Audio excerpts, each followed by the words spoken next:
Hello, Cheryl. Hi. Welcome to your very own special. Thank you. This is a good set, I think. It is. It's amazing. We've spent all the money on lights, so we don't have any chairs. Yeah, exactly. Just boxes. Yeah, just the boxes the lights came in. But the lights are good. Yes. And we're here to talk about your... We've got a lot of stuff to talk about, but we're going to talk about your new album, A Million Lights. Why is it called that? It's a lot of lights. There's actually a track on the album called A Million Lights. Yeah. So originally I was going to call it something else, and then we got A Million Lights.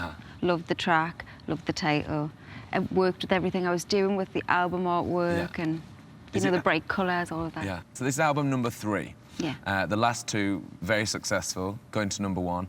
Is there like a nervousness or an excitement about the success of number 3? There's more of an excitement on this one. The first one was the scariest thing I've ever done in my life, and I missed the girls, like, terribly. I hadn't even anticipated how much I would miss them. The second one, I got sick in the middle of recording. Right. With malaria. Yeah. Not fun. Not fun at all. So I kind of have a little Don't go hand in hand, malaria and recording an album. No. Not good. So this one, I've took like a year to record. Yeah. I've completely nailed it, what I wanted. The second album, people always say, is the difficult one. Yeah. What would you say the third one was? Exciting. Exciting, yeah. Because Just ready. you've done it, You just want to do it now, yeah. Now, not a lot of people will know this. I never knew this till I did my Cheryl research. But you've written and co-written in the past. Did you do any of that on the new album? Yes. I did quite a lot, actually. Some of it, because I decide what to put on at the end. Some of it I didn't choose to put it on. But no, I did a lot of writing. What stuff you wrote? Yeah. Like, I just get excited when you hear a song for the first time and it's complete and it makes you feel things. Because I'm always thinking visually too, like when I hear a song, how it's going to look when I perform it.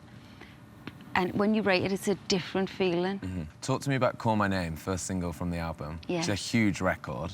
I'm fully obsessed with it. Oh, thank you. Really, really am. Was that an obvious first single? Yeah, it was so obviously first single. It's big, isn't it? You just hear the do. It makes you want to dance. So I knew that was the first one because, again, visually I was excited. How was it performing it on The Voice and doing that swan dive? Which made me... That was terrifying to watch. Like, that freaked me out because it was so instant and so off there. Well, I went into rehearsals and originally they had me just being lowered down very politely into the dancers because we weren't going to take the stairs. That was never going to happen. No stairs for sure. It's too polite. No, I don't do stairs. And I knew I'd be wearing heels. So I went into rehearsals and they said, this is how you're coming in. And I said, no, let's do something a bit more exciting. What I was thinking, I have no idea, but once I'd told myself I was going to do it, then I had to. The song was produced by Calvin Harris. Yes. How's it working with him? Because he's sort of he's like sort of the factory of hits, isn't he? He's the man, yeah. He's so talented. And it was exciting that it was his work. He wrote and produced it as well. Right. So he's super talented. It's a pleasure to work with talented people always. Did you know Calvin before? You must have run into him before. I've run into him a couple of times. One time he was at the X Factor with a pineapple on his head. Oh, of course he was. Yeah. He got thrown out. Yeah. He got thrown out and then I had to go on Extra Factor because he got barred. Oh, really? True story. That's funny. So why don't we hold on? You also collaborated with will.i.am, Yes. of course. How have you been enjoying his mentoring on The Voice? Well, it's just like me and him in real life. That's the kind of stuff he says to me. So I've actually enjoyed other people getting to know him.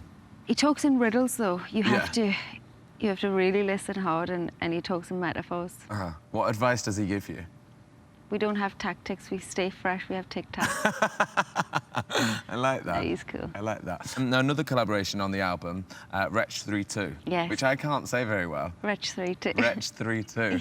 I can never, ever say it. How did you hook up with him? He's here today. He's going to perform with you. Wretch actually heard the track and loved it and wanted to be on it. So normally it would be you saying, look, I've got this song. Are you interested? But he was like, this song's amazing. I want to be on it, which was really lovely for me. He's going to perform today. I know, I'm ready for that. I love him. Yeah, he's a good so guy. Nice. Nicest guy. So cute. Welcome back to our Cheryl special, which wouldn't be complete without Cheryl herself. Hi. Hi, Cheryl. Hi. Now, I read that you have a different favourite track from your new album, A Million Lights, every day. Yeah, What's your favourite today? Sexy Then a Mother. That's my favourite today. Is it? So weird. We must have been thinking It's one of the those same days, thing. isn't it? It is. What was the aim when you sat down to do album number 3? What did you want to accomplish with this? Well, I knew I wanted to have a specific sound, and I've actually tried a few different directions in the process. Is there a ballad on it? There's a couple. There's a couple of ballads, okay. It's actually quite a mid-sounding album overall. I've got a few dance tracks on there, a lot of dub sounds, but overall it's quite a mid-tempo. Okay, I'm ready for some mid-tempo, Cheryl. Yes, exactly. You spent a lot of time in America. I keep seeing pictures of you in LA. I recorded a lot of the album out there. Oh, okay. Why Yeah. did you decide to do that? Just because sunny? Well, that's a big part There's of a it. beach. When you wake up in the morning and it's sunny, you just feel in Yeah. a different place. But no, a lot of the people I work with live there or work out there. And do you have dreams of sort of cracking America? A lot of British people have been doing it. Adele and Florence and One Direction and The Wanted. Is that the aim for you? It's not the aim. I'm really, really happy being home. I'm such a homebody. Like, I homesick really easy. Yeah. If it happens, I'll do it and I'll commit myself, but I haven't made plans. It's not like a thing. Nah. No.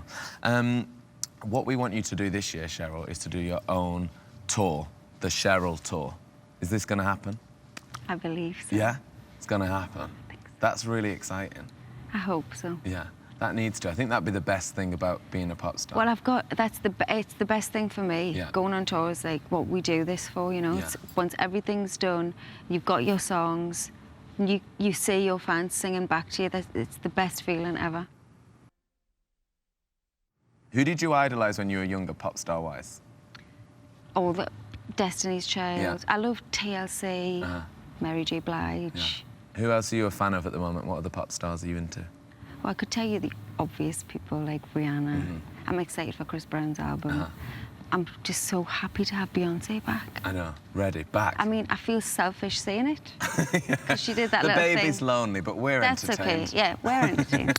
And how was it meeting Beyonce? Well, I completely embarrassed myself. Really? Yeah, I turned into I was starstruck. And she was starting to tell me this story, how she'd taken inspiration for one of her dresses from a Girls Aloud video. Oh, wow. And I wish I had have absorbed that information Yeah. a little bit more at the time, but I was too busy trying to tell her what I thought of her. It was actually really quite embarrassing. And her mother was there too, just to embarrass her a little bit more. Just a little bit more. And I had a glass of wine. Oh, you were just like a mess. A mess. Sorry, Beyonce. Next year as well, 10th anniversary since Girls Aloud This released their year. debut. Oh, this year? November. November, got it in the diary. Is there going to be a crazy. reunion? There's going to be something. Okay. I mean, I want it to be bigger than the Jubilee, You do. like in the Queen's space. I mean, a decade in music is a massive milestone for anyone, Yeah. so we have to celebrate that together. Yeah. What has been like the standout highlight? Is there something that you always look back on and think, wow? I mean, I've got because it's been long. Yeah. I've got loads of those memories. Yeah. The Brits was a real honour for us because we'd been together for 6 years before we even got one.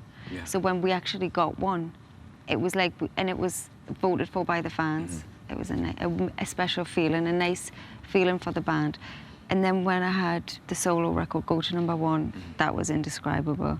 I've had loads of special moments. I've been really fortunate. Yeah, they're good moments. Yeah. Well, Cheryl, lovely to talk to you. And you? Nice to see you. I'm excited for the new album. Thank you. Good luck with it. Thank you. Thanks, Cheryl.